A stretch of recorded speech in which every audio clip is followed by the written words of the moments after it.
ఉప్మా ఎలా చేయాలో చూద్దాం. ముందుగా ఉప్మా చేసుకోవడానికి ఒక కప్పు ఉప్మాని తీసుకొని స్టవ్ ఆన్ చేసుకొని కడాయి పెట్టుకున్నాము.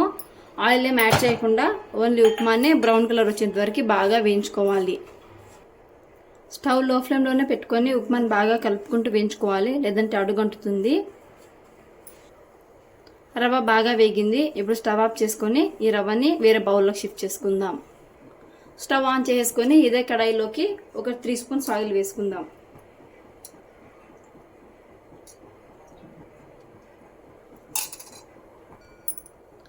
ఆయిల్ కాగింది కదా, ఆయిల్లోకి ఆవాలు వేసుకుందాము.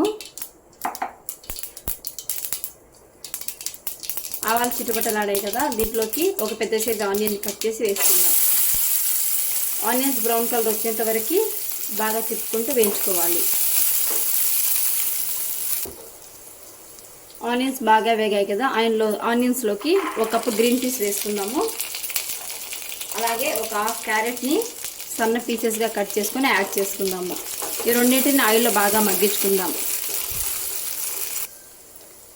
గ్రీన్ పీస్ క్యారెట్ ఆయిల్లో బాగా వేగాయి కదా, ఇప్పుడు ఒక మీడియం సైజ్ టమాటోలు కట్ చేసుకొని మిక్స్ చేసుకుందాం. టమాటోస్ పూర్తిగా మెత్తబడేంత వరకు కలుపుకుంటూ మీడియం ఫ్లేమ్లో వేయించుకోవాలి. వెజిటేబుల్స్ అన్ని బాగా వేగాయి కదా, ఇందులోకి మనం ముందుగా వేయించి పెట్టుకున్న ఉప్మా రవ్వను యాడ్ చేసుకుందాం. ఈ ఉప్మా రవ్వలోకి వాటర్ని యాడ్ చేసుకుందాము. ఒక కప్పు ఉప్మా రవ్వకి 2 కప్పుల వాటర్ వేసుకుంటే సరిపోతుంది. 1 కప్కి 2 కప్స్ వాటర్ యాడ్ చేశాను. స్టవ్ మీడియం ఫ్లేమ్లో పెట్టేసుకొని కలుపుకుంటూ మిక్స్ చేసుకోవాలి, లేదంటే ఉంటలు కట్టేస్తుంది. కేర్ఫుల్గా కలుపుకుంటూ బాయిల్ చేసుకోండి.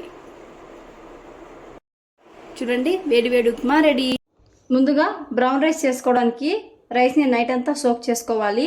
1 అవర్ 2 అవర్స్ సోక్ చేసుకుంటే రైస్ బాగా కుక్ అవ్వదండి, డైజెషన్ కూడా బాగా అవ్వదు. ఖచ్చితంగా ఈ రైస్ని ఓవర్ నైట్ సోక్ చేసుకోవాలి. నైట్ నానబెట్టుకున్నామంటే మార్నింగ్ చేసుకుంటే సరిపోతుంది. మధ్యాహ్నం చేసుకోవాలనుకునే వాళ్ళు అర్లీ మార్నింగే నానబెట్టుకోండి. ఇప్పుడు ఈ నానబెట్టుకున్న రైస్ని ఒక బౌల్లోకి తీసుకుందాం. 1 కప్పు బ్రౌన్ రైస్కి 3 కప్స్ వాటర్ వేసుకోవాలి. బ్రౌన్ రైస్ ఎప్పుడైనా సరే ప్రెషర్ కుక్కర్లో కుక్ చేయకూడదండి. ఓవర్ కుక్ చేస్తే దీంట్లో ఉండే విటమిన్స్ అన్నీ వెళ్ళిపోతాయి. కాబట్టి ఖచ్చితంగా ఇలా బౌల్లోనే కుక్ చేసుకోవాలి.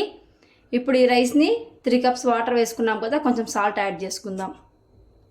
మనం కడిగి పెట్టుకున్న బ్రౌన్ రైస్లోకి కొంచెం సాల్ట్ని యాడ్ చేసుకుందాం.